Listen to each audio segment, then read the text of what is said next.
인간은 본래 따뜻한 존재.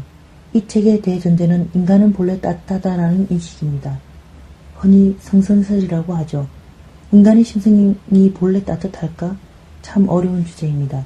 하지만 여유가 있는 사람은 일부러 사람들에게 심술을 부리지 않고 새삼스레 나는 이렇게 훌륭해 라는 자기 어필을 하지 않습니다.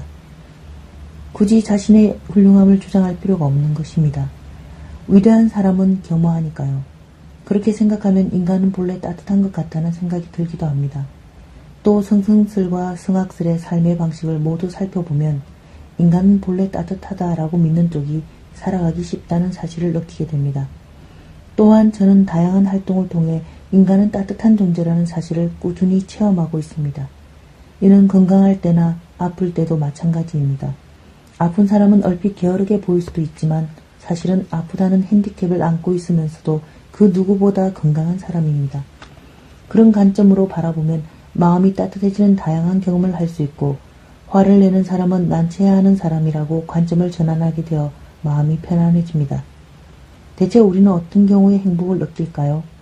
있는 그대로의 자신을 사람들이 받아준다. 나를 신뢰한다. 슬플 때는 울어도 좋다고 다독여준다. 나라는 개인의 존재나 삶의 방식을 존중한다. 이럴 때 우리는 뭐라 말할 수 없는 따뜻한 느낌을 마음으로 받아들이게 됩니다.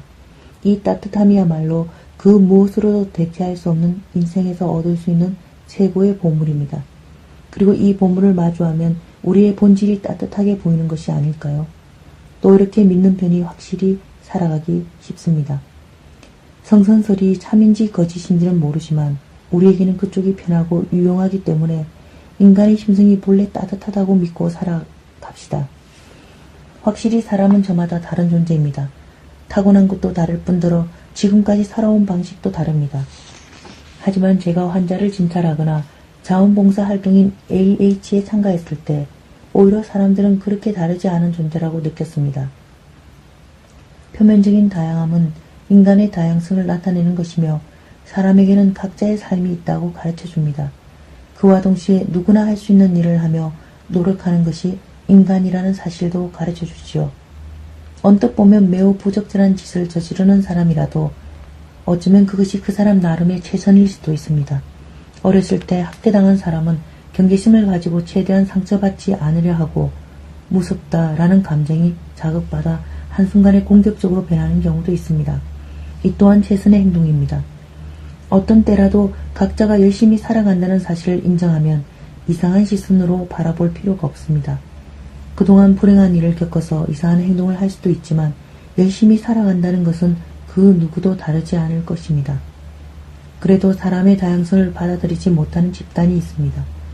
형식적인 연결을 바라고 거기에서 벗어나는 사람을 별종이라며 소외시키는 것입니다. 운 나쁘게 그런 곳에 소속되어 있다면 인간은 따뜻한 존재라는 걸 모르다니 딱한 사람들이구나 라고 생각해 보는 게 어떨까요? 그러면 마음의 평화를 유지할 수 있고 마음 편안한 곳이 없다고 느끼는 경우도 없겠죠. 자신은 그저 있는 그대로 거기 있으면 되는 겁니다. 그런데 튀고 싶지 않다는 마음 때문에 형식적인 연결에 사로잡히게 되면 단숨에 안식처가 없다고 느끼게 됩니다. 어떤 삶을 살지는 자신에게 달려 있습니다. 여러분은 어떤 것을 선택할 생각인가요? 나를 소외시키는 집단은 인간의 따뜻함을 모른다. 마음 편하다고 느끼는 공간. 앞에서도 이야기했지만 편안한 곳이 없다는 문제를 해소하려는 워크숍에서 오늘은 안식처가 없다고 느끼지 않았습니다. 라는 감상이 가장 인상적이었습니다. 이와 똑같은 주제로 워크숍이 여기저기서 열리지만 분명히 여기에도 내가 있을 곳은 없더라 라고 생각하는 사람이 있을 겁니다. 아마 그 사람에게는 형식적인 연결을 강요하는 타입의 워크숍일 테죠. 옆 사람을 안아줍시다. 고민을 옆 사람에게 털어놓으세요. 커뮤니케이션 문제를 해결하려는 워크숍에서 흔히 이런 행동을 제안합니다. 이런 방법을 맞닥뜨리면 저는 폭력성마저 느낍니다. 그래서는 이곳이 편안하다고 생각할 수 없겠죠. 저 자신도 이런 방법을 활용하는 모임에 참석한 적이 있는데 너무나 불편한 나머지 한시라도 빨리 집에 돌아가고 싶었습니다. 형식적인 연결은 가능해도 마음은 만족할 수 없으니까요. 여기서 주목해야 하는 것은 워크숍의 가이드라인입니다. 분명 마음 편한 곳이라는 느낌은 이런 지침에서 비롯될 겁니다. 물론 가이드라인이기 때문에 규칙은 아닙니다.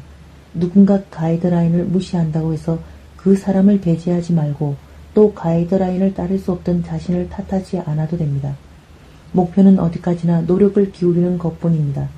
워크숍이 시작될 때 모두 가이드라인을 낭독하면서 가능한 한 지키려고 하는 방향을 확인하는 것뿐입니다. AH그룹의 전체 가이드라인을 156쪽에 실었으니 참고하기 바랍니다. 특정 주제가 안식처라고 느끼게 해주지는 않는다.